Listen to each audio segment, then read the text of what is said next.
Fala pessoal, que bom que vocês estão por aqui, tá bom? Tê-los sempre em nosso canal, né? Eu vou logo aproveitando antes de qualquer coisa de pedir para você se inscrever, deixar seu like, né? Mas eu sou o Ale. Eu sou a Lei. Né? Então vamos para mais uma leitura de Gênesis. Hoje vamos fazer a leitura de Gênesis 36. Bora lá. Bora! Esta é a lista dos descendentes de Esaú, também chamado Edom. Esaú casou-se com mulheres cananeias, Ada, Oholibama e Basemate. Ada era filha de Elon, o Hitita. Basemate, filha de Ismael, irmã de Nebaiote. Oholibama era filha de Aná, neta de Zebião. Ada teve um filho, Basemate teve Reuel. Oholibama teve Jeus, Jalão e Corá. Esaú levou suas esposas, filhos, filhas e servos para longe de Jacó, pois a terra não suportava os dois com todos os seus bens. Assim, Esaú foi viver na região montanhosa de Seir. Esta é a genealogia de Esaú, pai dos edomitas da região de Seir. Os filhos de Elifaz, filhos de Ada, Temã, Omar, Zefô, Gaetã e Kenaz. Tinã foi concubina de Elifaz e teve Amaleque. Filhos de Reuel, Naate, Zerá, Samá e Mizá. Os filhos de Oholibama, Jeus, Jalão e Corá, esses foram os chefes das famílias descendentes de Esaú. Depois, o texto lista os chefes edomitas, descendentes de Elifaz, Reuel, Oholibama e outros.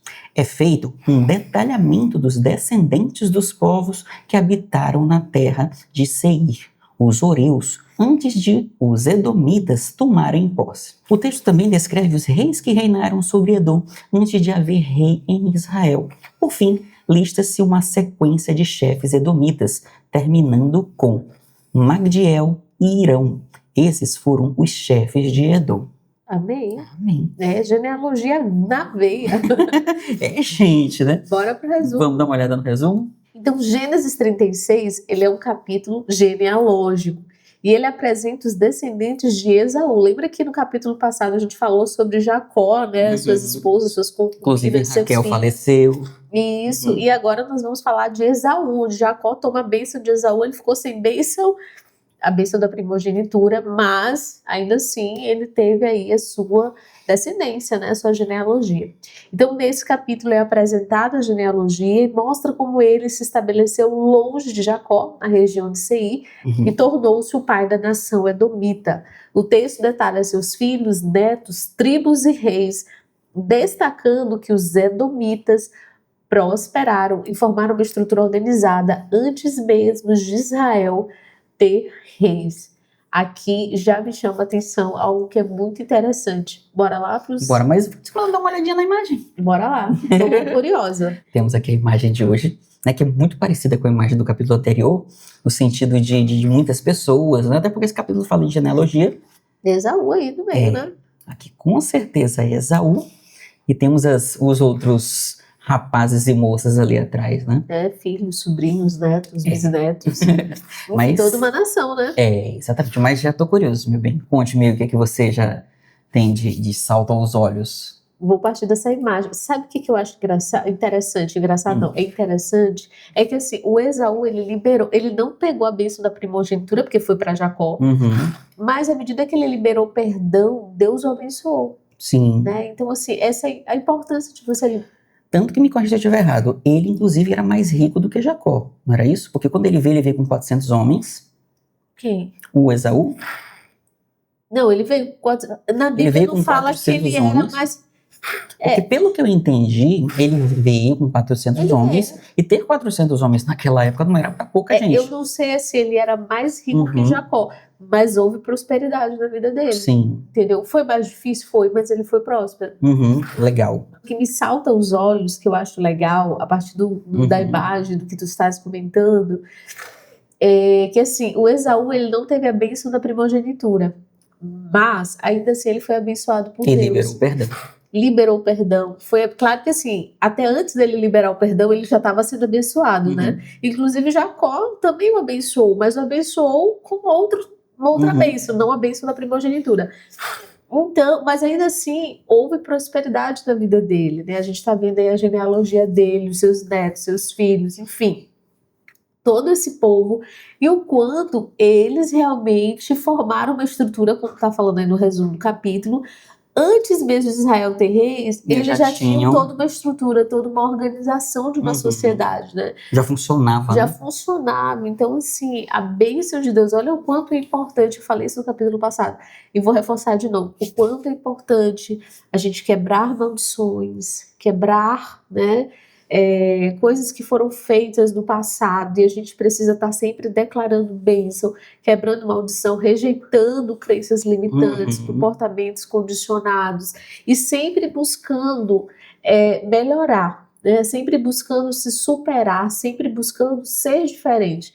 Eu estava vendo essa semana um comentário, não lembro onde, e era muito nesse lugar de caramba, aconteceu isso, nascemos dentro dessa estrutura, por exemplo, nascemos numa família disfuncional, tivemos várias crenças limitantes, fazem parte da nossa vida. Existe um reflexo muito grande na fase adulta dessas crenças, do tipo de educação, da estrutura societária que nós nos encontramos. Mas se nós não buscarmos nos liberar de tudo isso e nos permitirmos viver experiências diferentes, a gente sempre vai ficar preso ao passado. Acho que é legal o que você está falando, né? Traduzindo, basicamente assim, não é uma obrigação, se você nasceu de um jeito, de uma família XY, você terminar a sua vida daquele mesmo jeito, né? Não é uma condenação se você nasceu pobre, se você nasceu rico, enfim, depende de como você nasceu, você, principalmente na parte adulta, você é dono de si. Então você tem escolhas e você pode sim sair daquele lugar onde você está. Lógico que não é fácil, né? Mas eu acho que é bem isso que você está falando. Né? Porque quando a gente olha para a história de Esaú, cara, ele podia ser uma pessoa totalmente revoltada. Podia ter sido um cara depressivo. Podia ter sido um cara que não se esforçou violento, não se esforçou para conquistar nada. Ele podia, sabe, ter chutado o pau da barraca e digo, a bênção era comigo, e de repente roubaram minha bênção. Enfim, meu irmão me enganou, sou revoltado com a minha família, não quero saber de ninguém. Ele podia ter chutado o pau mesmo. Até tirar da vida de Jacó. Porque se a gente for ver lá nos primórdios, né? Não precisou de muito para Caim e Abel, por exemplo. Isso mesmo, eu ia até citar. Então, assim, Esaú, ele resolveu fazer diferente. Né? Por mais que ele tenha vendido o bênção da primogenitura dele, enfim, pro irmão, mas ele resolveu mudar, né? Tipo assim, eu vou, ok, é essa bênção que me sobrou, eu vou pegar essa bênção e vamos lá, vamos tentar, vamos conquistar, vamos prosperar. E foi isso que aconteceu na vida dele. Então eu acho que aqui cabe essa reflexão.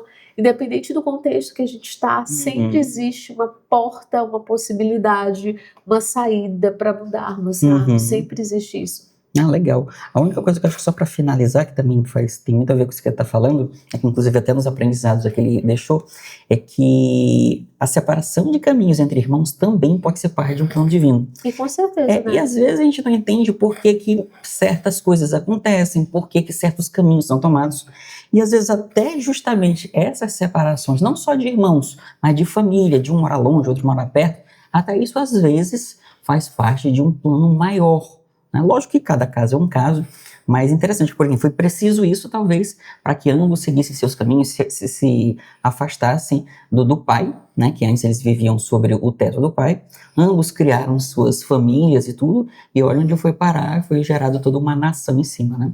Isso aí me chamou a atenção. Não, e é interessante, porque, por exemplo, Jacó viveu toda aquela história lá com o sogro dele, Labão, conquistando as suas esposas, trabalhando 14 anos. 7 anos para cada. Então, assim, foi toda uma loucura do outro lado. Esaú também, não foi fácil para ele. Toda a história que ele passou, que ele viveu, as dificuldades enfrentadas, enfim, eu acho que não foi fácil para nenhum dos dois.